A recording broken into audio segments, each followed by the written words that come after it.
Welcome back to another episode, Not Even D2, the podcast covering all the narratives that matter involved in college sports through interviews and conversations with those involved in college sports. If you're watching on YouTube, definitely hit that subscribe button. Let's keep growing that subscribe count. If you're watching on any other platform, listening on any other platform, hit that follow button, leave a review. Also follow our socials at Not Even D2 on Instagram and X. Stay locked in with that. We definitely appreciate all the support. On today's episode, we got Coach Jace Rindahl, who's leading UW-W, University of Wisconsin-Whitewater, head coach for their football team. And, this is a dynasty, continued success. They've won 6 national championships. I believe Coach Rindahl's been there for all of them, maybe missed one through coaching at a Division I school, but he's been the defensive coordinator. He's been the linebackers coach. He's been now head coach for his second straight year. And, Coach Rindahl really runs a tight program, and I'm going to talk about that in a little bit. But first, I just want to start with saying, Ruda isn't on today just because class schedules, we are a little busy, so I'm going to do the intro by myself. But Ruda and I being basketball players, we mostly focus on, the basketball aspect, but I've been following this Division III football season, and if you're not tapped in, you got to start because it's really good football, and it's the same kind of narrative. Like, these are players and coaches just as good as the Division I level. It might be a little bit different physical wise, athleticism or speed, but this brand of football is really unique and really good. I'm watching teams like Cortland or North Central, the number 1 and number 2 ranked teams in the country, and those guys are nice. They got great cultures at both of those schools, and it's really just a joy watching D3 football. And there's a lot of good matchups coming up this next week, so start locking in on some Division III football. It's great football. But back to Coach Rindahl. I feel like we kind of skipped over this in the episode. We didn't talk too much about his playing career and what that actually was. But, he's arguably one of the best players to ever play at UW-W. And this is crazy because they've had players that got drafted to the NFL. They've had national championship teams. They won 3 straight national championships. So there's just a ton of great talent that's coming into UW-W. But Coach Rindahl was Defensive Player of the Year his senior year in all of Division III, and he's the only player in UW-W history to play in 4 national championships. He played in 4 national championships, which is OD. I don't think basically anybody can say that they've done something like that. So that is just crazy in itself. And like I said, he was just a great player. He's top 10 in solo career tackles. Had 5 interceptions, 1 pick six his senior year, just a do-it-all linebacker. And this is something that I really think has helped him as a coach, coaching linebackers. We kind of talked about it, and you can see his football mind and what he was looking at or what he looks for in linebackers today. But just a really good football mind. And he also has coaches that were before him that he's learned from that were also really good. You talk about a guy like Coach Leipold, who was his coach for his final 2 years, but he also coached with who's now leading Kansas. We talk about him in the episode, but Coach Leipold coached at UW-W for 8 seasons and had 6 total losses. 8 seasons, 6 total losses. And we talk about they went on a 46-game winning streak, which is probably the longest winning streak in all of Division III. So Coach Leipold's a legend, but also he coached with Coach Kevin Bullis, who 78-13 career record. So it's just continued success in the program. And what I like about Coach Rindahl, we didn't really talk about this, but UW-W, it's pretty interesting. All of Wisconsin supports UW-W. It's a really big thing in Wisconsin. They'll have sold out crowds of 13,000 plus people. It's a really good energy. You should really start watching some of their games. But he mentioned that their fan base is awesome, but they expect national championship or bust. It'd be easy for Coach Rindahl to go in there and say we have to win the national championship, but he kind of goes the opposite route, and it's we just want to be better at the end of the year. And he does different things outside of football that you really don't hear. Like, he's focused on mental health, but it's not just him saying I'm focused on mental health. Like, they're giving their guys skills. They're helping them with some tips on how to get better grades or how to be more attentive in class. And this is some Ruda mentioned, like, as college kids, you're all over the place. You're dealing with relationships, trying to have a social life, getting used to classes, living on your own, sports, whatever the case may be. And you're just expected to know how to do all these things. But Coach Rindahl, like, understands that these kids, 18-year-olds or 22-year-olds, they need a little bit of guidance. And you definitely got to respect a coach like that. And when we talk about, like, UWW, they just got upset by UMHB, but it's like Coach Rindahl, I don't think he's stressing that at all. Like, at the end of the day, you're gonna take some losses. You're gonna get upset. They were ranked number 3 at the time, so right behind Cortland and North Central, national championship contenders. But that loss, it's not like the end of the world. Although their fan base might think like this team is shot, but I can really see a big bounce back coming for UWW. They had a tough start to the game, but I mean, they get this bye week and then it's right into conference play in the WIAC, and the WIAC is crazy with talent. They got 4 teams in the top 25, 3 teams in the top 10 in the country. So, I mean, Coach Rindahl's got a challenge ahead of him, but I have no worries that he's going to bring this program right back to national powerhouse level. And, I mean, we talk about a ton with him regarding his playing career and how that transitioned into a coaching career, what he took away from Coach Leipold, who's one of the best coaches in all college football right now. Brian Borland, like, it's just a really good program. You could talk a lot about the guys that have come out of UWW. And then finally, like, what we should expect from UWW for the rest of the year. I mean, we recorded right after week 1, so we didn't get to talk about this upset, but I imagine that Coach Rindahl's got those guys right back in the film session. Like, we don't have to panic. It's 1 loss. We got a long season. We win this conference, and then it's right back to the NCAA tournament where it gets real. So, I mean, it was a really good conversation with Coach Rindahl. I hope you guys appreciate it, and let's hear from Coach Rindahl.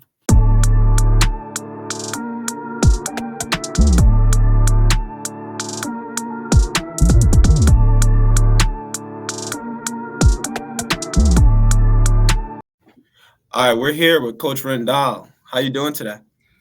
I'm doing great. Thanks, guys, for letting me be on the podcast and let me talk about our program and Warhawk football. Appreciate you getting on, Coach. I know, especially day after game days can be a time when you want to relax, so we appreciate you getting on. What do these days usually look like for you? So we're on a Sunday, day after a game. It's pretty much like rinse and repeat when you get into the season. So watch the game from the day before, knock that out, get organized for a staff meeting. We had our staff meeting at 3 p.m. And then once that's done, you kind of move on to the next opponent and get ready to start preparing for our next week opponent. But today we actually had a JV game as well, so it was good for our guys, younger guys that don't really play on Saturdays in the varsity game. They get a little bit of love and can get out there and play some ball. So we went 2-0 this weekend, so it's been a good day. Yeah, so you guys played Saturday. It's now Sunday, and big NFL Sunday. So first week of the season, I was wondering if you're into the NFL. Do you watch that? And if so, are there any coaches that you extremely like watching some of their sets or defensive concepts, anything like that? So I'm from Wisconsin, and so I like the green and gold. So go Pack, go, baby. Watch them on Friday night, not good. But typically when we're playing in season, I don't really get to watch a lot of the Packer games. Sunday night football and Monday night, I can catch a little bit of those games. But during the day on Sunday, we're in watching film and getting ready for our next opponent. So, but in regards to coaches that I like to study, Mike Tomlin, Yes, big fan of Coach T in Pittsburgh, just his consistency and success and, having, I don't know if it's 14, 15 consecutive winning seasons, but that's pretty impressive. I like Mike Vrabel when he was with the Titans, so I would study him a little bit. And obviously he's not with them, and I think he's helping with the Cleveland Browns. But those would probably be the two names that come to mind from the NFL level. So, Coach, like you said, you're a native of Cambridge, Wisconsin, if I'm not mistaken. So I want to hear just a little bit how you got involved with football all the way out there in Wisconsin. Yeah, so I grew up in a small town. I graduated with 320 people. So basically, you go to the same elementary school, same high school, same middle school with those people. So I was very fortunate, a lot of good friends. I had 2 older sisters, good house, good home. My parents, loving family. They're still in the picture and come support me. And Cambridge is just a half hour away from Whitewater. So, but I always loved sports. I never liked school really. School was a little bit hard for me, and then sports came easy. So, just wanted to be involved with anything and everything. I played a bunch of soccer growing up. I actually didn't play tackle football until high school. But yeah, I played soccer through 7th grade, and then some flag football in there in middle school as well, with basketball, baseball, any type of sport that was out there. I did a little track, a little wrestling, a little golf. So just enjoyed doing all sorts of things, and growing up in a small community like I did, that allowed you to play all those sports. And, I'm a big proponent and advocate for multi-sport athletes. So, but yeah. I feel like a lot of coaches I've met, like athletes that played like multiple sports. I don't know. Like I just feel like that's always a conversation I've heard, like being able to, playing football, playing basketball, playing baseball. So I definitely find that interesting that you grew up playing a lot of different sports.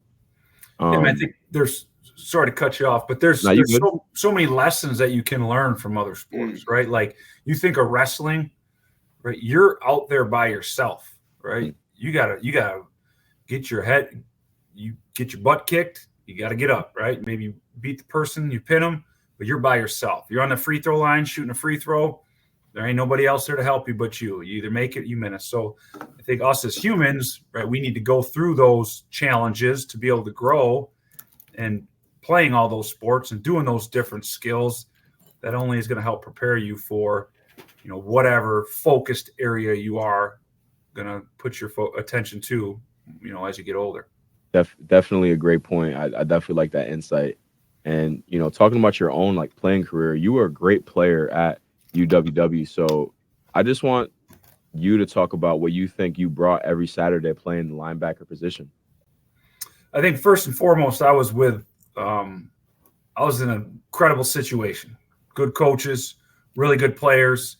My freshman year, sophomore year, I was more of a special teams type player. I was able to play I played in 60 college football games, so I was able to play in every game that I attended at Whitewater. But, I wasn't really like impacting it a lot. I wasn't a starter or anything like that my freshman, sophomore year. So just kind of fell into a good situation, surrounded by a lot of really good people, and that allowed me to develop and mature and grow. And I think, I was a guy that loved football, so I liked the struggle of practice. I liked the off-season training. I liked the camaraderie that you had with your teammates. I liked the competitiveness and taking out your aggression in football. Like those are things that other sports didn't really, you couldn't always do that in other sports. So that kind of helped gravitate me towards the game of football. But I think Whitewater, we just had it was the right time. I was very fortunate to come into the program, and we played in the national championship game my freshman year, and I had a little bit to do with that, not a lot. And we were able to come back and, do the same thing my sophomore year. And again, I was really a role player, doing a lot of the special teams, going in on defense and some sub packages. And, we went to the championship my freshman, sophomore year, but we lost. And then my junior year, I was able to be a starting linebacker about 3-4 games into the year. And then really I ended up having 16 tackles in the national championship game that year, and we won it for the first time in program history. And our head coach was Lance Leipold, his first year, who's now at Kansas doing unbelievable things. So we had, I think, 25 seniors that year in 2007. So it was a really strong team with a lot of veteran leaders and just guys that were, not going to lose, right? We're going to find a way to get it done. And then my senior year, we only had 6 seniors, so really kind of the opposite of what it was in 2007. 2008, we made it back to the national championship, but came up short. But I think, after that year, Whitewater went on to win 45 games in a row and 3 consecutive national championships. So I think what we did in 08 really helped, set the thing forward for those next 3 years. But like I said, a lot of good coaches, a lot of good teammates, a lot of good players, and I was just very fortunate to be a part of it. Yeah. I mean, you mentioned that you played in 4 straight Stag Bowl championships, and something that, like, I feel like it's not talked about enough is this rivalry you guys have with Mount Union. You guys played them 8 times out of 9 national championships. So 9 years, you guys are the last 2 competing. So I just want you to talk about what it was like. You were a part of 4 of those games, what that rivalry was like with Mount Union.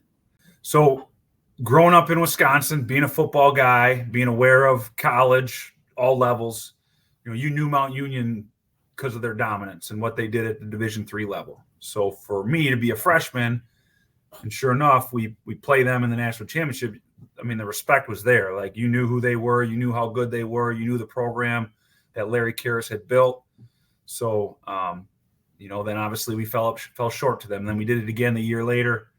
But to overcome that and come out on top in 07 was just unbelievable, and something that you'll never forget, and something that really shaped me and who I am and helped put me in this path to where I am today. But yeah, I mean, they did things right. Like, consistency and excellence at that level is so hard to do. Like, people don't understand that, like, to win year in and year out. So, I just have nothing but the utmost respect for Coach Karras and the Mount Union program that they had established. I think for us, it was respect, right? Like, I don't think there was, we enjoyed how good they were and going against them, but we just knew that they were a really good program, and if we wanted to be the best, we knew we had to beat the best. So, after your playing career, right after college, you joined the coaching staff as a linebackers coach, and this time period, 2009 to 2012 was arguably the most dominant span in a Division III football, especially for UW. 46-game win streak. I think you said 45. I'm pretty sure it's 46. Yeah, we beat Buffalo, or we beat somebody next year, and then their second game, Buffalo from New York beat us. So, I mean, like I said, dynasty, and I just want you to talk about what that was like. First coaching experience. You're a part of such a great culture, and I want you to talk a little about this UW culture that allowed you guys to be so dominant. So I got done playing and then got right into coaching. I remember Coach Leipold shaking my hand in the locker room after we lost this championship in 2008, and I just, like, I'm not done. I'm not going anywhere. I still got credits to finish up, and I was going to earn my degree. That wasn't really an option. I was going to make sure I got that completed. So I started coaching in spring ball. Then I helped out during summer camps at Whitewater, and then sometime in July, I was offered the opportunity to coach the linebackers that fall. So I was right there, young guy, just got done playing. I'm living with guys that I'm coaching, and I was running the linebacker room, coaching the linebackers. So that was just an unbelievable experience for Coach Leipold to do that, to offer it to me. And then I was surrounded by Brian Borland, who is the defensive coordinator at Kansas right now, and then Kevin Bullis, who was the former head coach at Whitewater, who I took over after. Mm-hmm. So, to have those two to really mentor and teach me the game of football and how to teach was just a blessing. And, I owe a lot to those guys. In regards to the culture and, what it was all about when we were, winning that 46-game streak and, 6 national championships. I mean, at the end of the day, it was really just daily improvements, day by day, like nothing sexy, nothing fancy. It was never national championship or bust. We never went into the year with Coach Leipold talking about national championships. That was never the case. It was just, hey, what do we got to do today? Make sure you're on time, make sure you're doing your best to compete and try to get a little bit better today.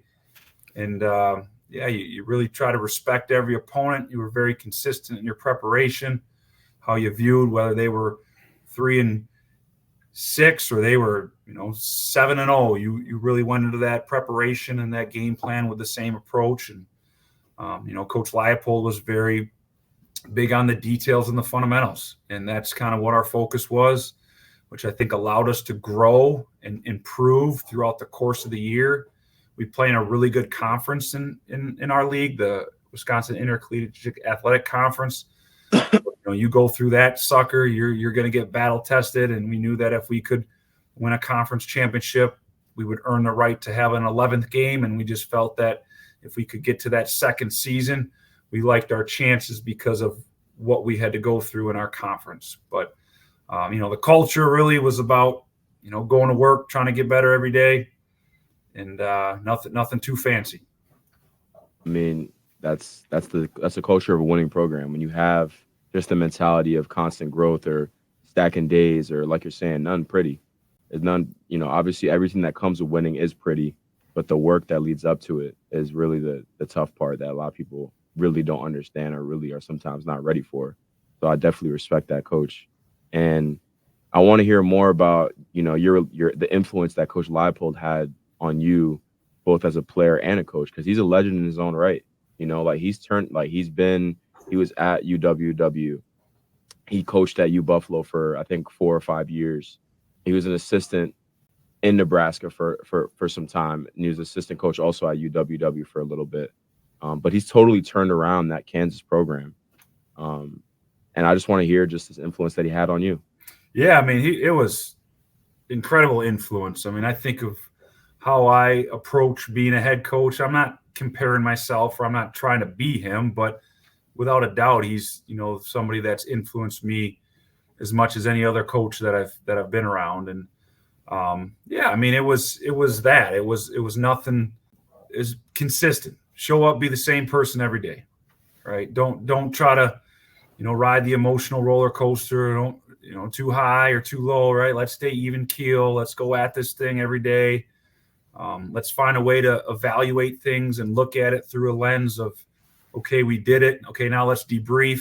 Can we do it better? Is there a way to improve it? Okay, there is. All right, let's do that. If not, okay, let's push forward. But I think the process-orientated piece was probably the biggest thing that I learned from him, was just focusing on that process, and the result will take care of itself. So when it comes to your players, both, I guess, the, players on your team, but also there are players that you're recruiting and looking at, like, what traits and or skills do they need to have in order to be successful in your defense? I think there's a couple things, and I'm going to look at this now as how we do it as a program, being a head coach. And, we've got to have guys that we can trust. Okay, so everything for us in our program starts with men of character. Mm-hmm. Right? Like, we can't have guys that lie. We can't have guys that cheat. We can't have guys that steal. We need guys that are good people and are going to have the desire to do things right. And then after that, love the game. They're tough and competitive. And, we pride ourselves on, a standard of excellence and how we practice and how we go about it in our training. And if you don't like competition, it ain't going to work, because you come from high school. Yeah, you're probably the best player. Well, you come in this program, you're not going to be the best player, right? You're going to have to work and compete. And it's really not against the opponent. You're really competing with yourself, just trying to get a little bit better every day. But those are characteristics that you got to have. And yeah, you might think it's cliche and that's coach talk, but I mean, I think that's it. Like, we're going to have people. You want to play on this defense, you gotta show up and go to work every day. So you got to have that toughness to be consistent, and then you got to try to get better every day. So if you're content or you feel entitled to some position, man, it ain't how it works, right? You got to earn that. Whatever snaps you get, whatever role you is on your team, you earn that every day by how you go about it. And that's the type of people we want. Good people that love football and are tough and competitive. I think if we can do that, we'll have a chance. Do they got to be 6'5"? Do they got to be 250-pound linebackers? No, we got all different shapes and sizes. You kind of like the bigger guys, the fast guys, the long guys. But we've won a lot of football games with people that don't fit that prototypical, Division II, Division I type body. So, but yeah, our thing is just getting good people that love football, tough and competitive, and let's go to work and let's see what we can do. It's definitely interesting, like hearing the different philosophies or like ideas that each coach has. Like some coaches, especially in today, are just going like in the portal and trying to get like the best talent available. And there's other coaches like you that are worried about like the overall program, getting guys with good character. So I feel like that's just interesting to look at and see, compare the two, I guess.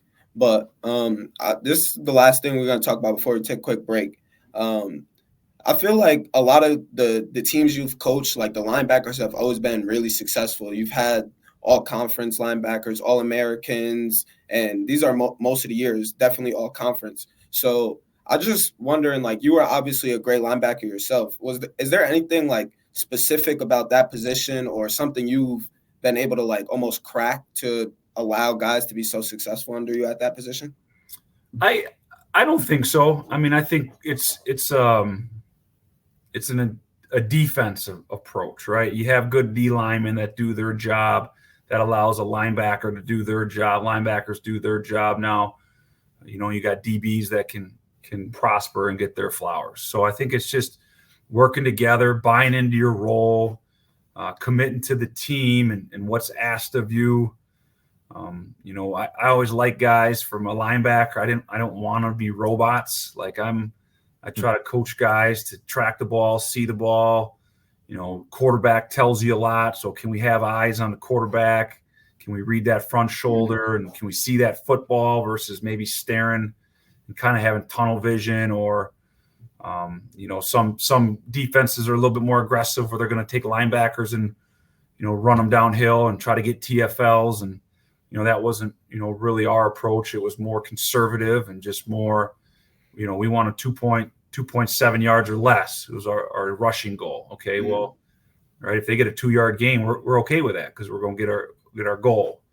And but I think it's just a collective. It's a team effort. And you know, when you have success as a team, individual accolades will be there. And that's kind of the message to our guys. And even when I was coaching linebackers is, hey, just do your job. Let's all buy in.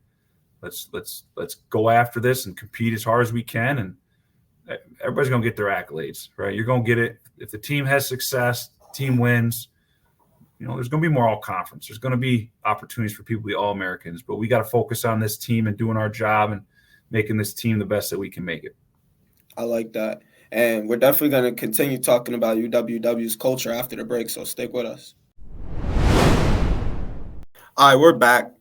One thing I noticed is 2019 when you were, you know, like you said, you were calling plays, controlling a lot of the defense. You guys made it all the way to the championship, and you lost to North Central. And your defense was 6th in the country in rushing defense, so just dominating teams. I was wondering, like, a little about this year, if you could talk about that run, but also, were there any big takeaways you took from being defeated to North Central in that game? I mean, I think, that was a special year, 2019, getting all the way back to the championship, coming up short. Obviously, that hurt, and, you know, that was a tough game to swallow. But, I mean, you just learn from it. You grow. You just take a lot of different lessons from it. I mean, I think of different schematics, things we need to do differently. You know, they were a heck of a team. They ran the ball all over us, so our run defense wasn't good enough. But you know, that was a really special team. A lot of good players on that. And but, yeah, you got to tip your cap to North Central. They were the better team on that day. Another thing I wanted to switch topics about, I was listening to this interview you had, and you were talking about how you want guys in your program to be the same guy every day. Like, how many days can you be consistent? And I'm kind of curious, you know, you talked about Coach Leipold, how, you know, he was never too high, never too low. But I was just wondering where you yourself developed that as a head coach, and how have you seen it kind of start to develop over the past few years? So when I was an assistant, I think so. This is my second year as a head coach, and I think something that really helped me be in my preparation for this role was I started thinking like a head coach probably 5-6 years ago. I started thinking, not stepping out of my toes, not telling Coach Bowles to do things, but just thinking like a head coach, acting like a head coach. What I mean by that, up early, boom, every day, same time. In season, out of season, didn't matter. I'd still get up early, have a good morning ritual, have a good morning routine, and then just try to, attack recruiting every day, attack X's and O's every day, attack leadership every day, culture every day. So I would work on those type of things every day throughout the course of the year. In season, you don't necessarily, I'm not doing probably leadership and culture on a Tuesday when we got to get ready for our practice. But, as you look at the whole year calendar, whether it's the spring or the summer, I think some people are probably kicking their feet up, maybe not getting into a little bit later. I made sure that I stayed consistent and I continued to grow and develop, because I think that's, how you get better is your habits, right? And your habits are going to prepare you for the future. In regards to the players and getting them to be consistent, I think, we teach our guys mental skills, right? We really try to attack that part, the mental health. We give them skills and tools to use to help them. We provide resources on campus.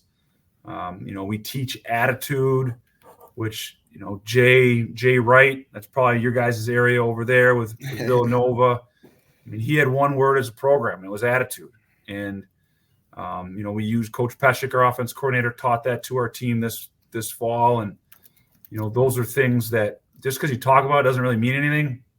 But when you hear players echoing it and talking about it and putting that lesson to practice during your training, I think that's where, all right, guys are buying in. All right, guys are working. And I think, now they're giving themselves a chance to be consistent, because I guess the desire's there, right? They're listening. So, we just try to get guys to be process orientated, which, quit worrying about outcomes, quit worrying about results, just where are you at right now? All right, well, okay, you're in a meeting. All right, well, let's have a pen and paper. Let's be prepared, right? Let's have our hood down. Let's put our feet on the floor.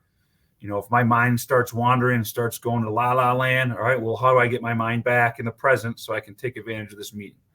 Okay, well, here's a way to do it. If you take notes, that could help. So we just try to provide guys those little different tips and try to help them with their habits so that they can grow and develop. Because I know when I was their age, I wasn't necessarily doing that. But just trying to help the guys as much as we can. Coach, definitely you got to appreciate, I appreciate hearing that, because, I feel like a lot of times with college sports, it kind of gives you a routine to follow. And my dad's big on routine, having a routine. So being here at Utica, we have a routine every Monday, Wednesday, Thursday, Friday. All right, we have lift, or we have conditioning day today, right? Or we have this at this time that Coach Coffey's telling us about. So you keeping your guys in line, or helping them understand, we want to be process based, you want to be routine based, showing up every day the same. That's definitely gonna help a college student out, not more than but just I just feel like it's gonna help out any college student. I feel like, because at this age we're just all over the place with school, social life, sports, whatever it may be. And you think of people, why do they not succeed in college? Well, one, they don't go to class. Right? Yeah. Okay. Well, okay. Now you're not taking notes, or you forget to do an assignment, or you forget to check your email and respond to a teacher. It's nothing extreme. It's very simple things. Yeah. So even for us as a program, our fan base is great and our parents are great, but they put expectations on our players, it's like national championship or bust. And I can't stand that, because that's not it. We don't look at it that way. We want to be better at the end of the year than we are at the beginning of the year. And if we could do that, that's success, right? My daughter was a kindergartner last year, right? She's learning her letters. Okay, well, some students know 26 letters day one. Okay, great. Okay, some students know 12. Okay, day 30, now they know 20. Okay, day 45, now they know 26, right? That growth is what we want. That's what we're trying to achieve. So if that person that kindergartner that knows their 26 letters on day one, well, if she just chills till day 45, well then, okay, she didn't really get better, right? So you got to constantly find ways to grow and get better. And that's what we're chasing, not the outcome, not the result, but, just our expectations for our players are be where you're supposed to be, do what you're supposed to do, and treat people right. That's it. And I think if guys can do that, if people can do that, they will add value to any organization, any build, any business, profession, because they're accountable, right? They're disciplined. You can trust them. And that's what we try to do as a program. Like I said, I definitely respect that, Coach. It's definitely a great insight. And talking a little bit more about growth, you've been involved in Division III for 15 plus years now. And, we've had, is that number right or no? Sounds right, yeah. Yeah. So you've been involved in Division III for 15 plus years. And like a conversation we have is like with like some other coaches like involved with basketball, at least, is how Division III basketball has kind of evolved over their time coaching.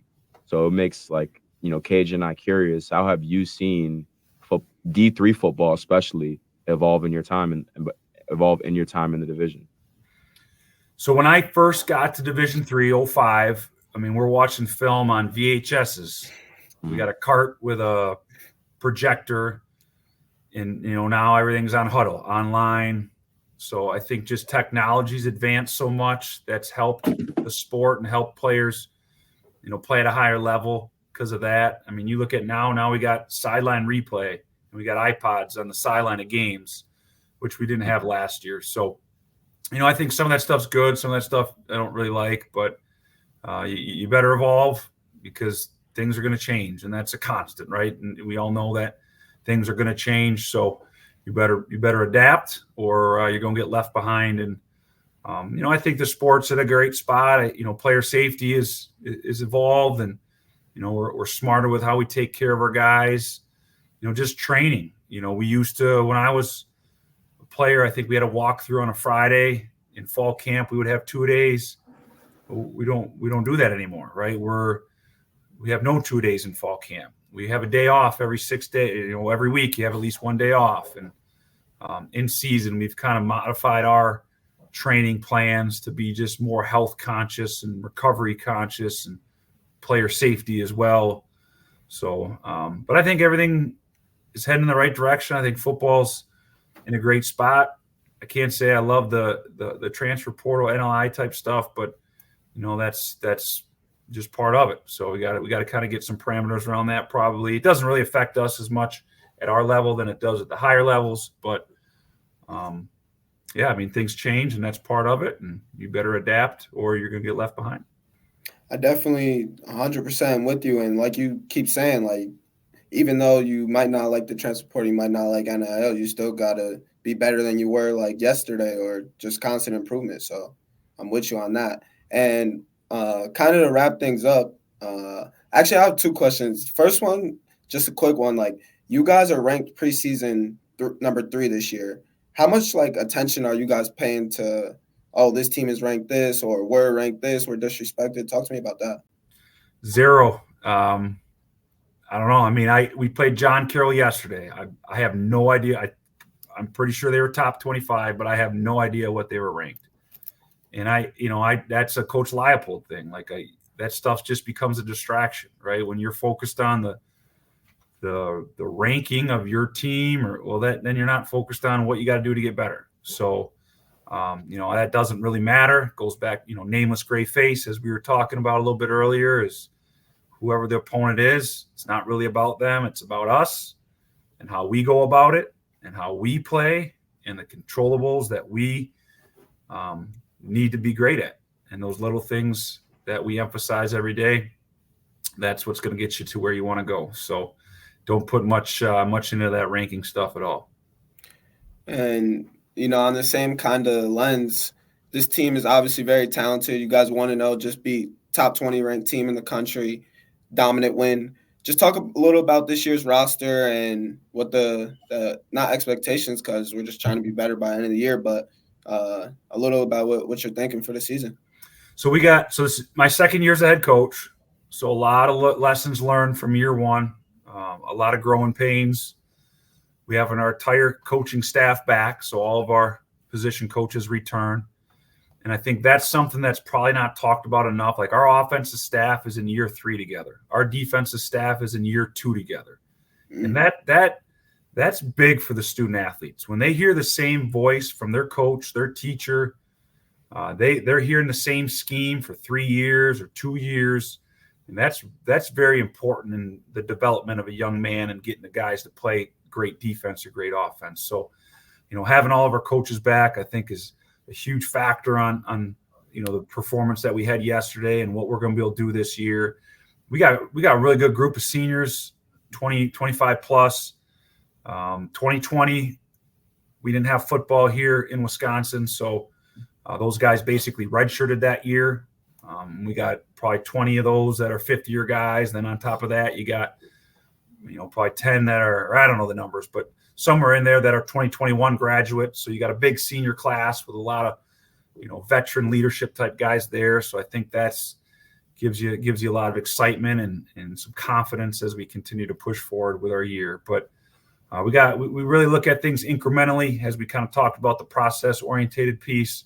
We had our fall camp with our 15 training periods where we were going to use those to figure out our best team. We don't collect talent. We're trying to build a team. Okay. Then you got 3 non-conference games.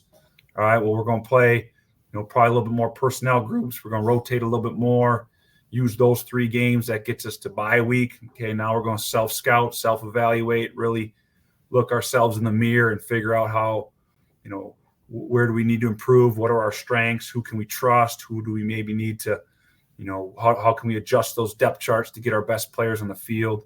And then you get into that 4th game or that 4th week, which would be our 4th game is conference. So you got 7 conference games. And, that's really what it's about is, winning a conference championship. And if you can win a conference championship, then you earn the right to make the playoffs. So that's kind of how we break it down.